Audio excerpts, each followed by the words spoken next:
Si c'est comme ça le mariage. Donc tu vas trouver l'enfant de Truy, elle est bien éduquée, elle a les valeurs, elle n'est pas dans la fornication, elle travaille son argent, c'est elle qui prend soin de la maison. Toi tu viens t'asseoir un bensissime. Nos pères s'occupaient de nous, les petites attentions. C'est toi qui n'es pas attentionné, c'est toi qui n'es même pas sexy. Tu vois l'autre, tu vas séduire ta femme quand? Aucune séduction, rien. Il vient là, il monte sur le lit, il ne se lave pas. Il ne lave pas les dents. Tu ne sais pas que tu peux aussi changer de caleçon. Il y a certains hommes qui commencent déjà à se laver 3 fois par jour. D'autres, même si tu vois la voiture est comme la poubelle. La malle arrière, alors, c'est Isakam. Poubelle plus, les vieilles chaussettes, les préservatifs usés, c'est-à-dire que les pots de banane, les pots de trucs, les bambous de soya, les vieilles chaussures qu'il a joué, on appelle même on dit ça comment, ou c'est quoi, zéro. Le 2-0 de Bibouane. Tout ce il entre dans sa voiture. L'odeur. Moutouane nos poubelles. L'odeur de ça. À la maison, alors, tu te dis que celui-ci, je dis à les filles, vous faites même comment quand vous dormez avec un homme qui ne se lave pas? Non, dites-moi un peu. Vous faites comment quand un homme se couche à côté de vous, il ne se lave pas? Je dis que d'autres macarnas, le caleçon, c'est le caleçon de laver que tu veux voir. Ah non, c'est-à-dire que si tu vois le trou qui est dans le gros caleçon, viens alors voir où il demande la soumission. Mais demande d'abord la soumission à tes caleçons qui sont percés là. On va être soumis à un homme qui porte les caleçons percés. Tu n'arrives pas à mettre de l'ordre. Mais c'est une femme, c'est l'enfant de Truy. Mais demande la soumission à tes caleçons. Prends soin de toi, coupe les ongles. D'autres sont là, si tu vois les ongles. Maman, les ongles comme ça, il y a une autre catégorie, les papas sales, c'est-à-dire qu'ils laissent petit ongle ici. C'est-à-dire, je ne sais pas s'ils ont vu la coupe là dans la sorcellerie. Petit ongle, le voilà, fierté, soun, sang. Ça, c'est le mari d'une femme. Ça, c'est le mari d'une femme. Tu ne sais pas que même quand on est marié, on garde un peu une petite soumission. Je dis pas soumission, petit côté, voilà, sensuel quoi. Donc, sois quand même propre. Même quand on est marié, on garde un peu une petite soumission. Je dis pas soumission, petit côté, voilà, sensuel quoi. Donc, sois quand même propre. Sois quand même un tout petit peu. Lave-toi quand même. Change aussi des caleçons. Et qui est? Il y a d'autres ici, tu vois alors, et ils n'aiment pas le blanc, hein. Ils sont blancs là, ils n'aiment pas. C'est pour ça vous voyez même certaines grandes marques ne sortent pas les caleçons blancs. D'autres, tu vois alors les accoutrements. C'est-à-dire qu'il n'a pas le style. Voilà alors le gros pantalon, pas d'éléphant.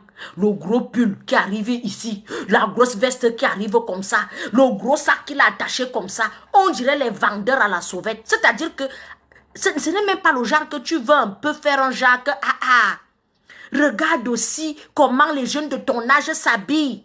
Il y a certains ici, il a 30 ans, 35 ans. Il faut alors voir l'habillement. Parce qu'il y a 2 catégories d'hommes. Ils sont même 3.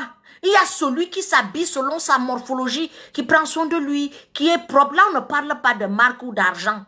On prend un homme ordonné. C'est-à-dire qu'il est propre, il connaît sa morphologie, il prend soin de lui, il se coiffe, il se coupe les ongles, il est présentable. Et il y a la catégorie. Tu n'es pas sale, tu ne peux pas supporter un homme sale. Je ne comprends pas. Donc il y a ceux qui s'habillent mal. Peut-être que quand ils sortent de chez lui, il est comme un nouveau fou. Il y a aussi ceux qui sont restés les Yorobos. C'est-à-dire que le père a 35, 40, 45 ans. Il porte encore le style de pantalon sans ceinture. On voit le gros long canon. C'est-à-dire que comment tu peux mettre une mocassin, tu ne t'hydrates pas la peau. Comment tu peux mettre une... C'est toi qui aimes les pantalons sautés, les mocassins, les pieds sont tout blancs comme si on t'a seulement versé la farine au corps. Mais prends un lait hydratant, tu mets sur toi. Si tu n'as pas de lait hydratant, envoie ta femme chez moi.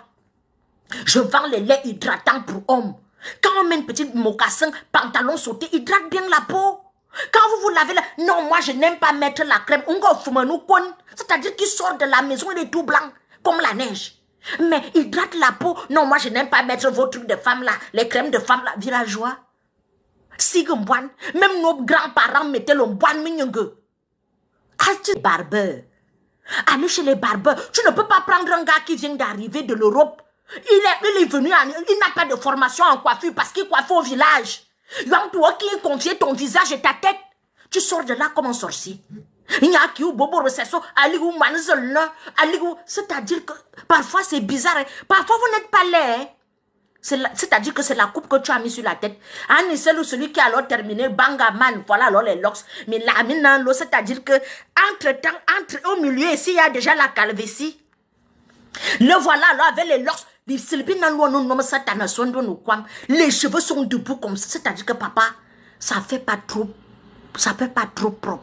Vous savez, il y a des choses qui vont avec les gens qui ont l'argent. Quand tu as beaucoup d'argent, tu fais les locks, tu es entretenu. Quand tu vas t'asseoir chez les barbeurs, ils vont bien te faire le truc. C'est-à-dire que, même si ça ne donne pas avec tout le monde, tellement ils ont fait ça avec les bons produits, font ça bien, c'est professionnel, ça a l'air beau. Mais tu ne peux pas faire que tu n'as pas l'argent ou bobo locks. C'est-à-dire que quand on voit tes cheveux comme ça, on voit seulement comment les poux sont en train de danser les balais sur ta tête. Il y a ça. De deux, les tatouages. Quand tu n'as pas l'argent, ne fais pas les tatouages. Parce qu'il y a des gens, et si tu fais le tatouage, tu ressembles à un possédé. C'est-à-dire, déjà moi je ne cautionne pas les tatouages. Tu fais encore un tatouage villageois, c'est-à-dire que quand on te regarde seulement, les gens veulent fuir. C'est bizarre. Et d'autres qui ont les grosses têtes, ceux qui ont alors la calvitie. Papa, rase tout. Le fait que tu veux faire la coupe là, que tu veux faire la coupe de guerre, rase tout. Ça fait propre. Moi, dans ma famille, même les gens, mon grand-père avait un bon... La calvitie de mon grand-père arrivait ici. Il était beau comme ça, frère. Rase tout. Toi, quoi, c'est-à-dire que quand on te regarde, on dirait que tu as le kwachakor. Rase tout. Tu mets bien là, tu nettoies bien là, ça fait propre. Ceux qui ont la barbe, tu ne peux pas voir la barbe, les traces de sauce. La sauce que tu as mangée avant-hier. Les arachides ou mané que tu as, c'est-à-dire que la barbe s'entretient. Et c'est eux, ce sont tes douches. Il y a les gels douches ici, ils sentent bon. C'est-à-dire que tu as juste, tu te laves avec un gel qui sent bon. Tu as une bonne petite crème hydratante. L'homme n'a même pas besoin de beaucoup.